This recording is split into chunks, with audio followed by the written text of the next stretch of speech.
Bueno, muchísimas gracias por aceptar nuestra propuesta. Esta entrevista va a ser sobre el liderazgo, ya que creemos que tú eres una muy buena líder. Y bueno, nos gustaría que nos introdujeras y nos dices un poco sobre tu trayectoria, quién eres, qué has hecho.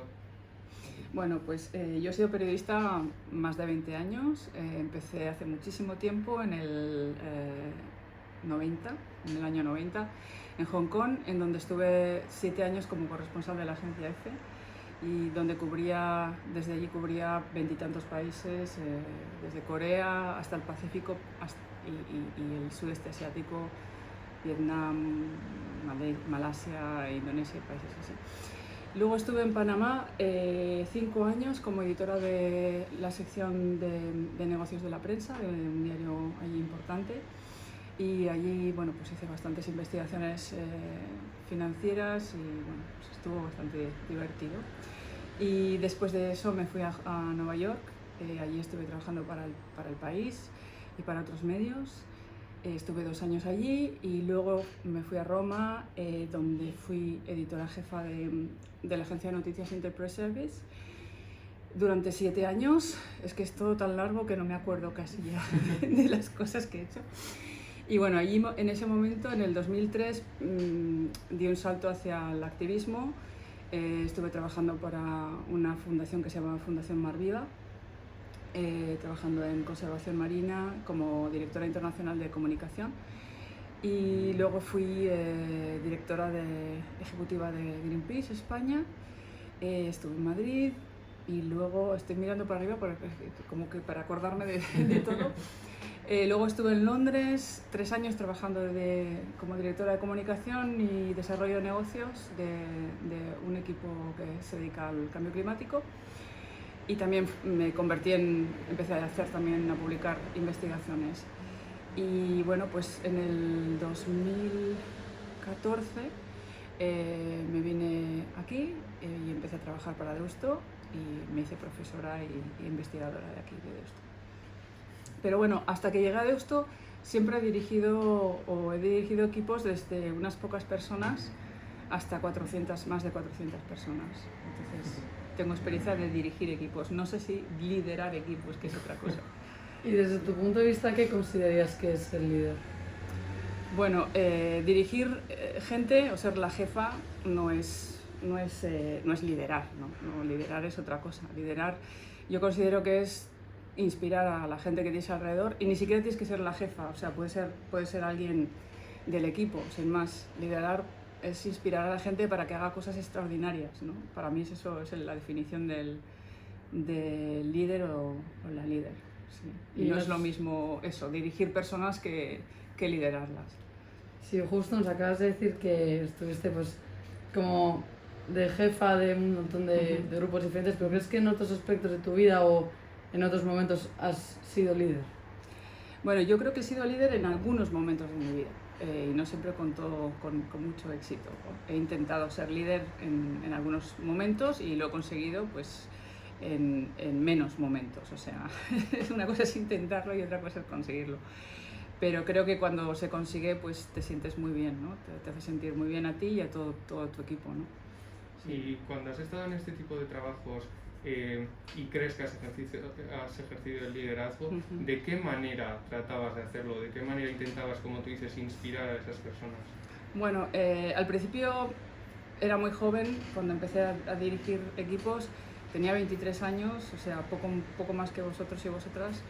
Pues lo hacía de forma intuitiva y como podía, un poco acertando y equivocándome también muchísimo, ¿no? Luego ya tuve formación, hice un máster en innovación y en liderazgo, y bueno, pues eso me ayudó muchísimo porque a ser líder se puede aprender, ¿no? ¿Cómo he tenido que ejercer el liderazgo? Pues lo he ejercido tratando de escuchar a la gente y tratando de que mis decisiones se compartieran en lo máximo posible, o sea, tratando de ser transparente también en las decisiones y haciendo que la gente se sienta como partícipe de la decisión también, de forma que pues haya cierto consenso, cierto sentimiento de propiedad sobre las decisiones que se van tomando. No siempre funciona, tengo que decir.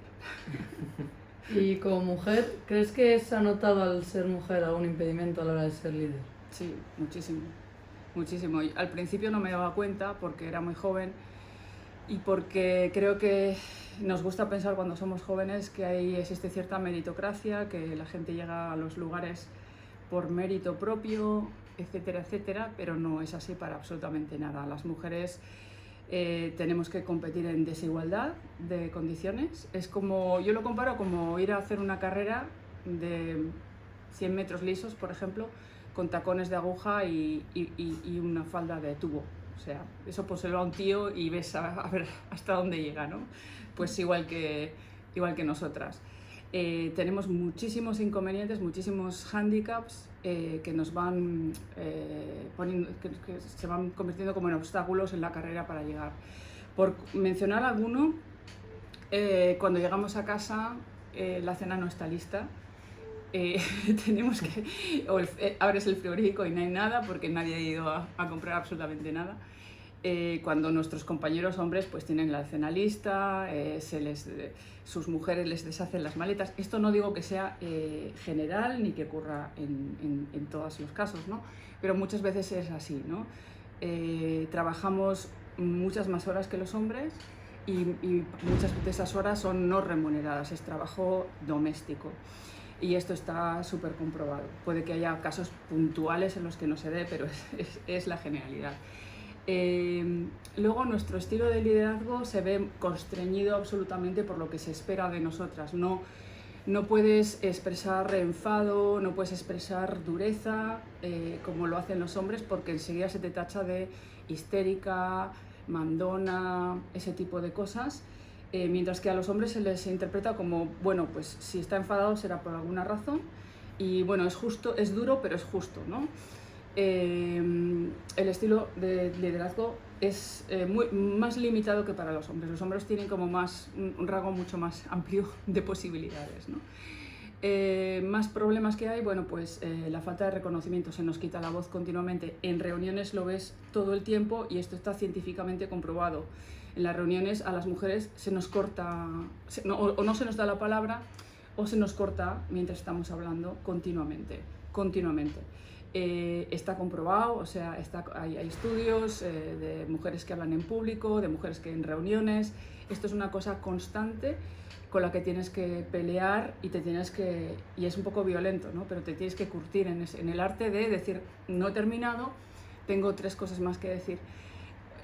Otra cosa que sucede mucho es que cuando expresas una idea nueva, todo el mundo la da o mucha gente la da por una locura, bueno, una tontería, para que luego la oigas esa misma idea en boca de un hombre y plenamente aceptada. Esto también es un fenómeno estudiado continuamente en el ámbito laboral y que ocurre frecuentemente y está también, vamos a decir, registrado y estudiado.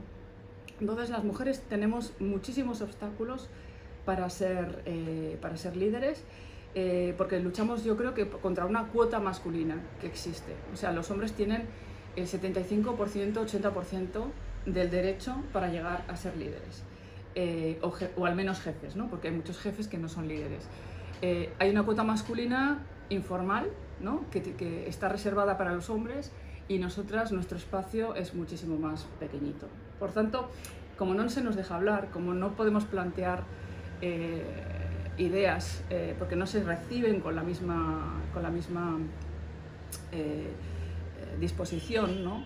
Con la misma actitud, pues también el reconocimiento es peor, es menor, ¿no? Se nos paga también menos por el mismo trabajo, con las mismas cualificaciones, que eso está muy claro, pero además se nos hace mucho más difícil pues, llegar a esos lugares. Y no continúo porque hay muchísimos más, o sea, hay todavía más obstáculos a los que nos enfrentamos. Esto cuando lo cuento a la gente joven se me queda a veces mirando como esta tía que se está inventando, o no sé, es una exagerada, es una feminista radical, yo qué sé, soy feminista y sí, me considero feminista radical, pero me estoy basando exclusivamente en estudios científicos que constatan el continuo y sistemático aplicación de este tipo de fenómenos. Por no hablar, no he dicho, por ejemplo, que se nos juzga por nuestra apariencia, que hay trabajos en los que se espera que la mujer vaya de tacones pintada como una geisha, ¿no? Y al hombre no se le exige semejante cosa, ni se le juzga por su apariencia, etcétera, etcétera. Entonces, bueno, pues no quiero seguir por ahí porque puedo quedarme aquí hasta pasado mañana hablando de esto. Pero como digo, son estudios científicos exclusivamente, no hablo de mi experiencia personal, ni la de una mujer en concreto, sino de fenómenos que pasan de forma consistente, ¿no? Sistemática. Bueno, pues muchas gracias. Y en los proyectos que tú hayas liderado, que tú hayas considerado que has liderado, ¿cuáles piensas que han sido los más significativos o el más significativo? Bueno, yo creo que, a ver, de los proyectos que he liderado, creo que uno de los que me ha parecido significativo o importante fue el poder montar un equipo pues que al final tenía como 400 y pico personas, liderado por un equipo de 400 y pico periodistas en todo el mundo, liderado por un equipo de editores y editoras, que éramos como 20 o así. Terminamos siendo como 20 porque éramos muy poquitos al principio y fuimos mejorando e incorporando gente al equipo. Y poder organizar todo ese trabajo de forma que funcionara como un reloj, que funcionara muy muy bien, que el equipo de editoras y editores estuviera en sintonía, que fuera muy solidario, o sea que cuando una fallaba pues sabías que había alguien que te estaba cubriendo las espaldas, y hacer esto todo en remoto. O sea, estoy hablando de hace bastantes años, ¿no? Me fui en el 2003. No, empecé en el 2003, es que ya se me van los años. Empecé en el 2003 y me fui en el 2009. Entonces, eso, al final, pues era un equipo en esta agencia de noticias, Interpress Service, que funcionaba muy muy bien y había mucha solidaridad y nos veíamos físicamente una vez al año nada más.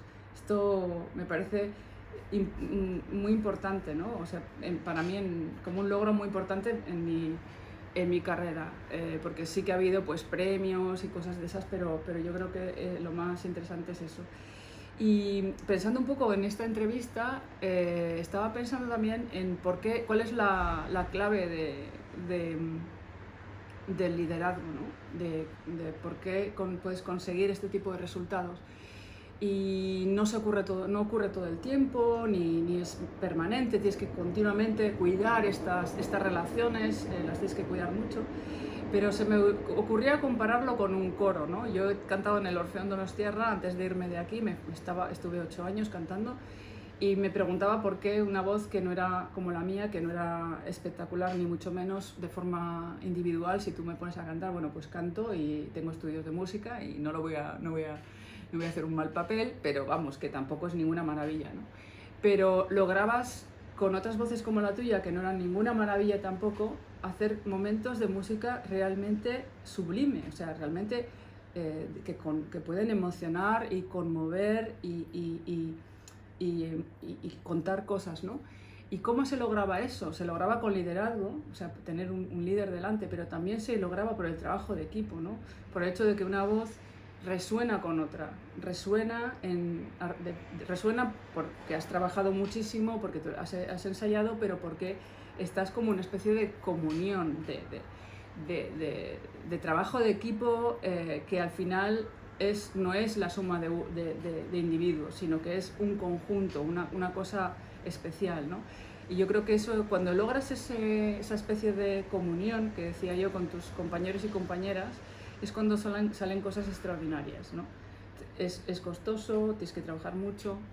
O sea, el tipo de investigaciones que sacamos en Panamá, un equipo pequeño de periodistas, que teníamos que luchar contra, vamos a decir, obstáculos internos, externos, de todo, y logramos sacar investigaciones periodísticas de alto nivel de las que se hicieron eco periódicos como el Washington Post, el Miami Herald, el New York Times, que terminaron en juicios en Estados Unidos, en Europa.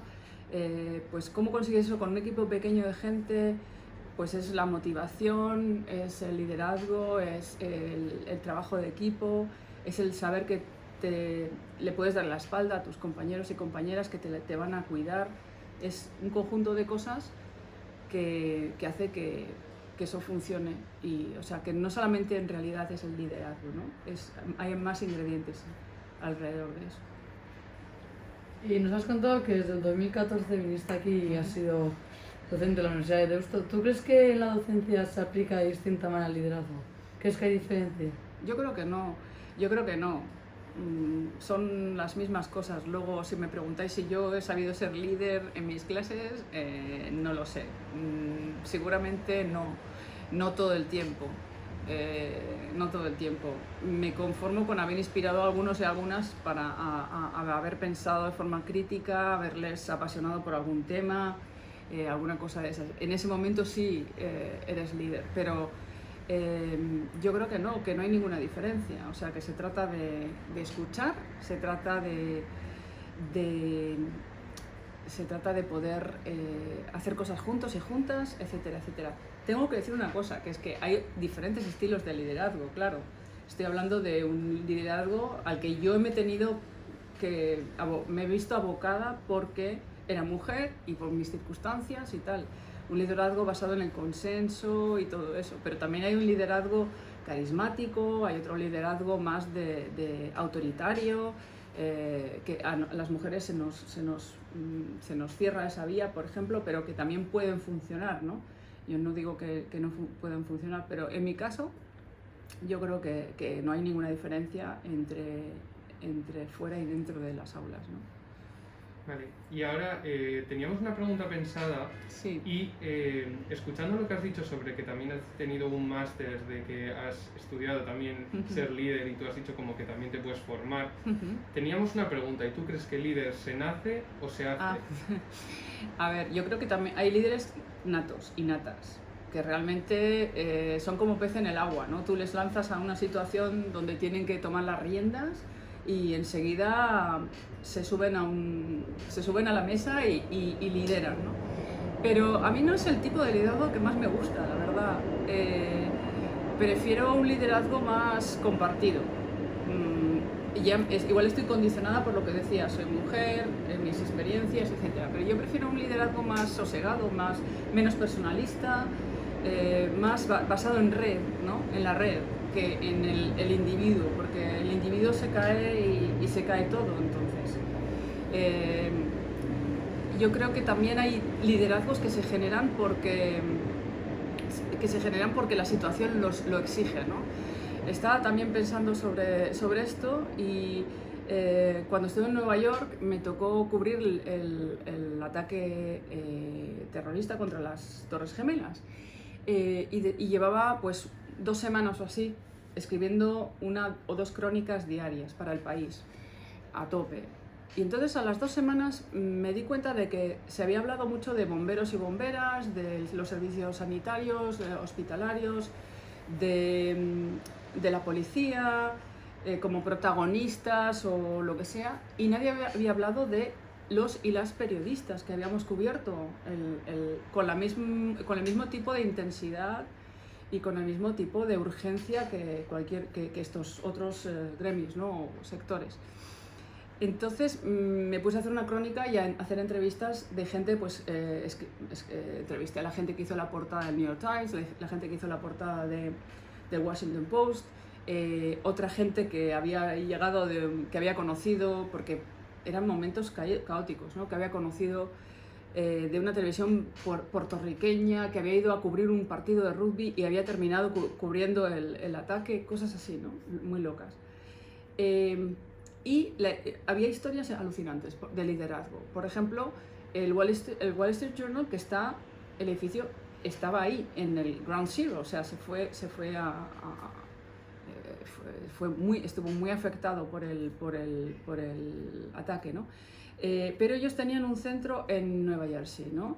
Y todavía el ferry funcionaba y los empleados y empleadas, pues sin que nadie les dijera, pues fueron yendo hacia New Jersey, ¿no?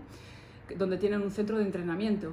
Entonces, cuando llegaron ella por la mañana, cuando había ya bastante gente, un tío, que era el que hacía los presupuestos, se subió a una mesa y empezó a decir, venga, tú vas a hacer la crónica de no sé qué, tú la crónica de... Empezó a coordinar y dirigir el cotarro, porque no había ningún editor, ninguna editora que hubiera llegado todavía. Empezó a ordenar y a organizar y a inspirar a gente. Bueno, pues tú escribes la crónica deportiva, bueno, pues hoy no, hoy vas a hacer otra cosa, ¿no? Y al día siguiente la edición salió. De hecho, el editor me contó que cuando llegó él por la tarde, porque él había estado contando todo desde debajo de una mesa, cuando logró salir de allá, llegar hasta New Jersey, ya estaba todo organizado. Dijo, bueno, pues yo me metí en una sala y me puse a pensar en cuál sería la portada, ¿no?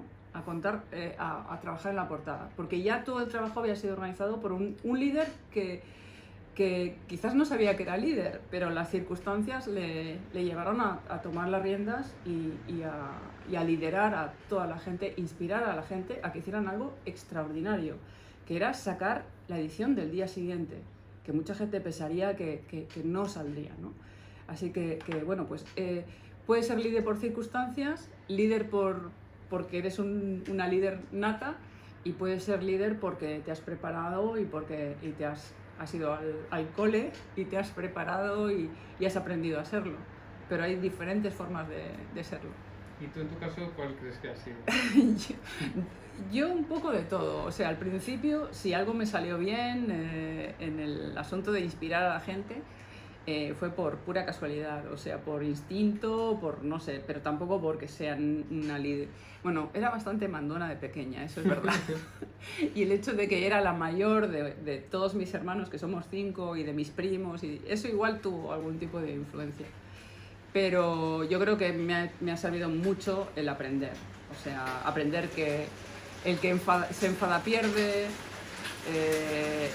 que hay que trabajar con los demás, y que las percepciones son súper importantes, porque, sobre todo para las mujeres, porque tú puedes querer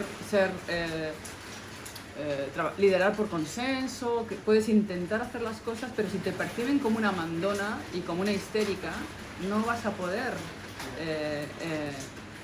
hacer las cosas. Entonces eso lo aprendes con el tiempo.